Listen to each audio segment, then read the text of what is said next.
Chacun d'entre nous porte en soi une histoire. Celle de nos racines, de nos origines, mais aussi celle d'une nouvelle existence à laquelle nous pouvons donner vie. Et peut-être envisagez-vous de donner vie à cette nouvelle histoire en faisant appel à l'assistance médicale à la procréation. Dans ce cas, nous vous invitons à parcourir ce programme qui s'apparente à une visite guidée vous permettant de découvrir pourquoi l'assistance médicale à la procréation s'avère parfois nécessaire. Quelles sont les interventions médicales envisageables? Et à quelle forme de soutien personnel vous pouvez également recourir? Commençons notre visite avec quelques portraits qui vous sont probablement familiers. 1978, naissance de Louise Brown. Une petite fille a priori comme les autres, mais aussi le premier bébé éprouvette. Avec cette naissance, l'histoire de millions de couples allait dès lors pouvoir s'écrire très différemment. En fait, quelles peuvent être les causes de l'infécondité? Pour le comprendre, continuons notre visite en examinant tout d'abord les mécanismes de la reproduction normale. L'image d'un embryon tel que celui-ci vous est probablement familière. Mais imaginez pouvoir assister aux premiers instants du développement de cet être vivant. Son histoire commence ici, dans les organes de reproduction féminins. Chez la femme, les organes de la reproduction sont les ovaires, l'utérus et ses trompes, et le vagin. Approchons-nous de l'un de ces ovaires. Dès notre naissance, les ovaires disposent d'un stock définitif de cellules telles que celle-ci, appelée ovocytes. Ces cellules jouent dans notre histoire un rôle déterminant. Prenons un peu de recul. Lors des cycles menstruels, cette petite glande située sous notre cerveau et appelée hypophyse sécrète des hormones qui seront transportées jusqu'aux ovaires. Ces hormones vont alors provoquer dans les ovaires une séquence d'événements bien établie. À chaque cycle, ces hormones stimulent quelques ovocytes entourés d'une couronne de cellules qui forment ainsi des follicules. Ce follicule, à nouveau stimulé, va expulser l'ovocyte vers les trompes. On parle alors d'ovulation.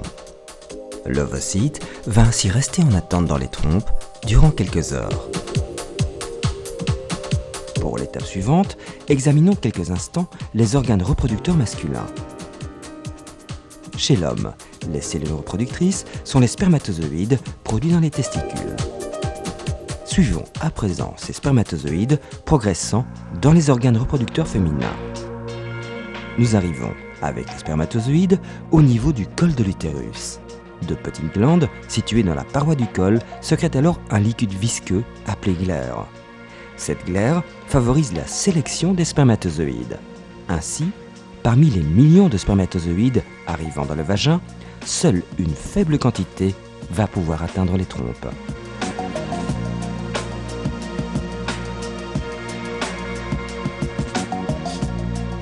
Comme nous le voyons, pour qu'il y ait fécondation, il faut qu'un ovocyte et un spermatozoïde se rencontrent au bon moment.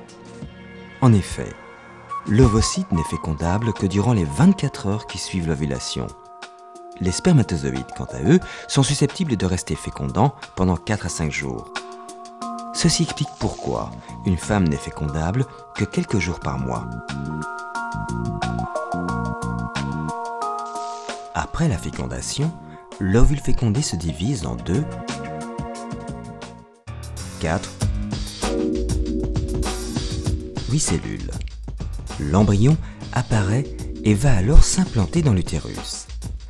Cette phase est appelée la nidation ou implantation. L'utérus et l'embryon prennent alors du volume. Ce dernier devient l'embryon que nous avons rencontré au début de notre parcours et qui se développera jusqu'à l'accouchement. Vous disposez à présent d'une vue d'ensemble des mécanismes naturels de reproduction. Quand la fécondité est suspectée, l'étape suivante de ce parcours est la réalisation d'une mise au point visant à poser un diagnostic, afin d'identifier les éventuels troubles à corriger. Lors de la première consultation d'infertilité, on fait tout d'abord une anamnèse complète de l'histoire médicale et chirurgicale de la patiente et de son conjoint. On recherche des facteurs de risque éventuels qui pourraient intervenir dans leur histoire d'infertilité. Ensuite, il est important de vérifier les 3 facteurs principaux de l'infertilité qui, premièrement, sont chez l'homme, bien sûr, la qualité du sperme. Chez la patiente, il y a 2 facteurs importants. Il y a tout d'abord le facteur hormonal, donc la fonction ovarienne qui s'évalue en faisant une échographie, une prise de sang en début de cycle pendant les règles. Ensuite, évaluer la partie anatomique, donc tout d'abord la perméabilité des trompes. Elle est indispensable puisqu'elle permet la rencontre entre les spermatozoïdes et l'ovule. Ensuite, la cavité endo-utérine, où il faut vérifier s'il n'y a pas d'anomalie qui empêcherait l'anidation d'un embryon. Ensuite, pour évaluer les trompes, on peut proposer aussi une hystérosalpingographie, qui est un examen ambulatoire, voire une laparoscopie, qui est une intervention chirurgicale qui aurait l'avantage de pouvoir traiter en même temps certains défauts anatomiques. Revenons quelques instants au moment clé de notre histoire, la fécondation. L'un des 2 acteurs essentiels est notre spermatozoïde. L'infécondité peut être due à une altération du sperme, à un manque de mobilité des spermatozoïdes ou à une trop faible concentration de spermatozoïdes. L'analyse du sperme ou spermogramme est donc un examen indispensable. Il peut être complété par d'autres examens, tels que des dosages hormonaux ou une échographie de l'appareil génital. En toute logique, les événements associés au cycle menstruel de la femme sont également évalués. Il s'agit de la température qui renseigne sur la date de l'ovulation et le fonctionnement des ovaires. Nous avons vu l'importance des hormones dans le déroulement des événements de la fécondité. La dose d'hormones dans le sang est donc également évaluée. Et nous avons vu le rôle de la glaire cervicale sélectionnant en quelque sorte les spermatozoïdes. L'analyse de la pénétration des spermatozoïdes dans la glaire est donc un élément très important du diagnostic. En fonction du résultat de ces examens, votre médecin peut alors vous orienter vers l'une ou l'autre technique d'assistance médicale à la procréation. Alors, les patients vont être revus lors d'un 2e rendez-vous de consultation par un membre de l'équipe afin d'effectuer une synthèse de tous les résultats d'examen. 2 cas de figure sont alors possibles. Tout d'abord, un ou plusieurs problèmes ont été retrouvés et peuvent expliquer l'infertilité. Il peut s'agir de problèmes féminins, masculins ou bien concernant les 2 membres du couple. Soit, dans un 2e cas de figure, le bilan est tout à fait normal, c'est-à-dire qu'aucune cause n'a pu être mise en évidence. On va alors parler d'infertilité inexpliquée. Dans le cas où des pathologies ont été retrouvées, le premier temps de la prise en charge va consister à traiter ces pathologies. Par exemple, si une infection génitale a été retrouvée chez l'homme, un traitement antibiotique va être mis en place. On espère ainsi restaurer la fertilité et améliorer les chances de grossesse de ce couple. Mais il arrive que cela ne suffise pas.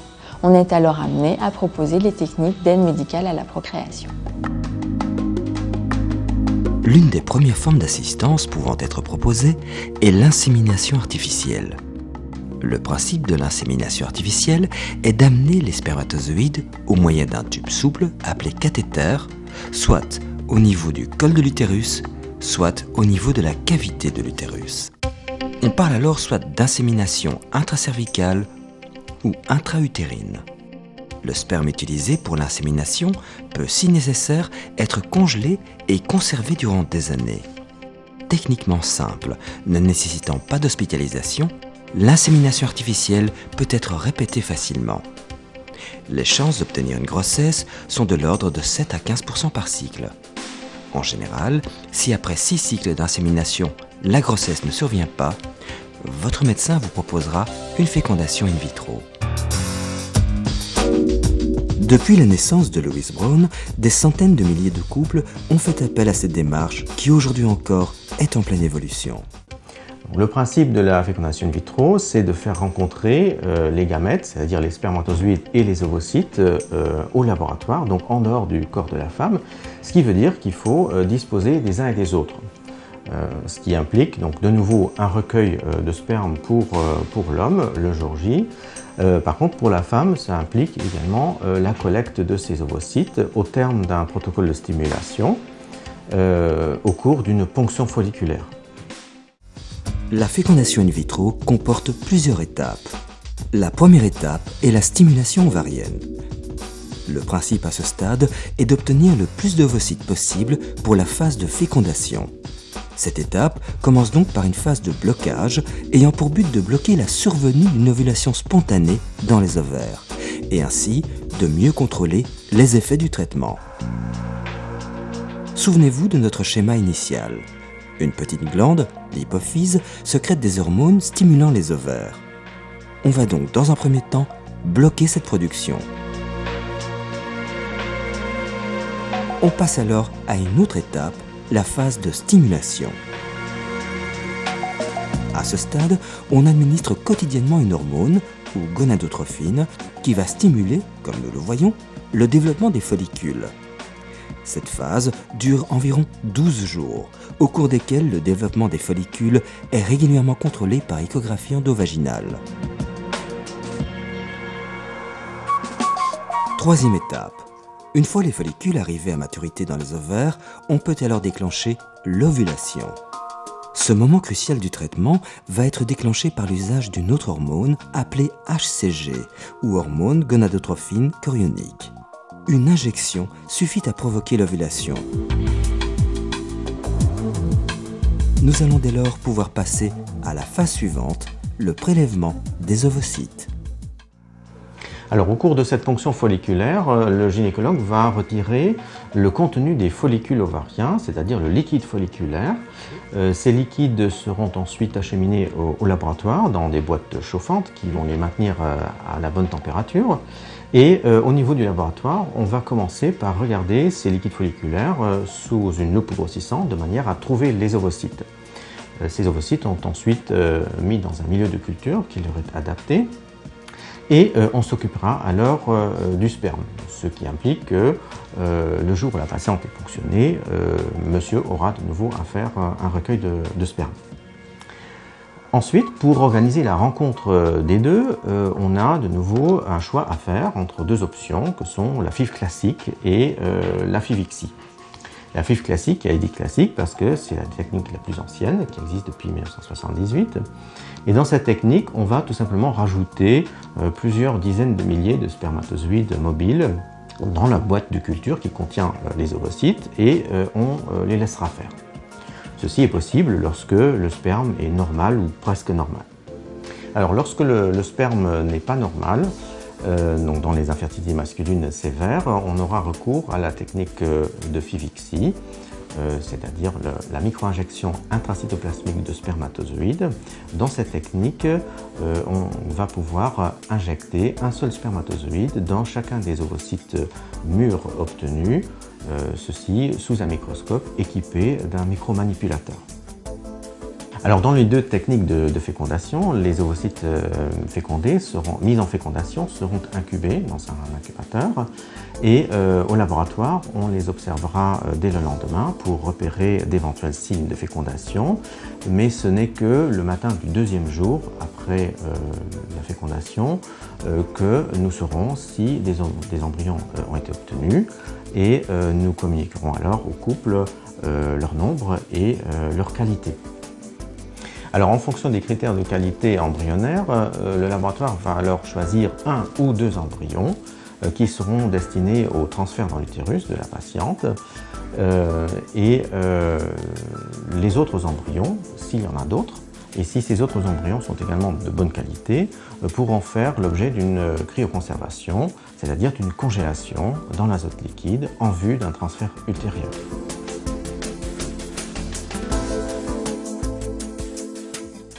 Après ce transfert, commence alors la longue attente. 12 jours sont nécessaires pour avoir l'assurance qu'une grossesse se développe. À ce stade, certains éléments pratiques peuvent considérablement faciliter votre parcours. Alors il y a plusieurs facteurs sur lesquels le couple peut intervenir. Un premier, je pense, qui est très important, c'est le tabagisme. On sait que le tabac il a une influence sur la fertilité normal et il a clairement aussi une influence sur le déroulement de nos traitements, sur l'efficacité de nos traitements.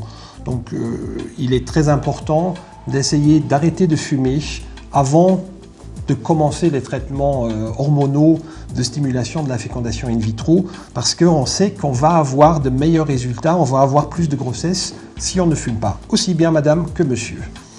Un deuxième facteur qui est, à mon avis, très important aussi, c'est le poids. C'est le poids, essentiellement, chez la femme. La surcharge pondérale, voire l'obésité, vont avoir un effet également sur la fertilité et sur nos traitements. Donc on sait que le traitement hormonal va un petit peu moins bien fonctionner quand on est en surcharge pondérale. Donc très souvent, on se permet d'insister un petit peu sur la nécessité de perdre un petit peu de poids. Et je pense que c'est vraiment important de faire cet effort-là et d'essayer d'approcher la FIV avec un poids le mieux contrôlé possible. Et puis un troisième point sur lequel il est parfois important d'insister aussi, c'est que quand on fait une fécondation in vitro, c'est un traitement qui est assez lourd, aussi bien en investissement de temps et même en investissement financier. Donc il est parfois important de rappeler qu'il faut remettre ou mettre à ce moment-là où on fait cette fécondation in vitro, de mettre ça au centre de ses préoccupations à ce moment-là. Bon, c'est clair que la vie professionnelle doit continuer, c'est clair que la vie familiale doit continuer, mais il faut bien essayer de s'organiser de manière à ce qu'on puisse bien respecter ses rendez-vous, faire ses examens au moment où c'est important de les faire et de ne pas trop essayer de faire la FIV un petit peu à côté du côté professionnel. Et précisément, que faire en cas de résultat négatif? Alors, les causes des échecs peuvent être multiples, mais on est de plus en plus confronté à des réponses inadéquates au niveau de la stimulation, vu souvent l'âge de la patiente. Les femmes de nos jours se décident de plus en plus tard à accomplir leur désir de grossesse. Et alors, on a d'un côté une réponse ovarienne insuffisante et d'un autre côté, on est confronté à la qualité des ovocytes qui se détériore à fur et à mesure de l'âge.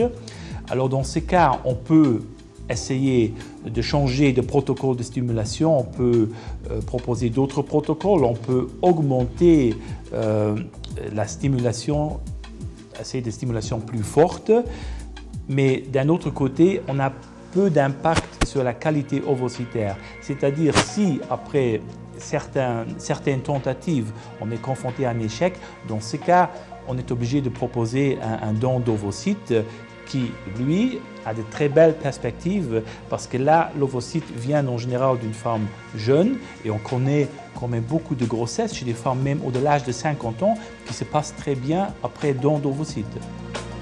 Dans ce contexte, pourquoi rencontrer les psychologues de notre centre?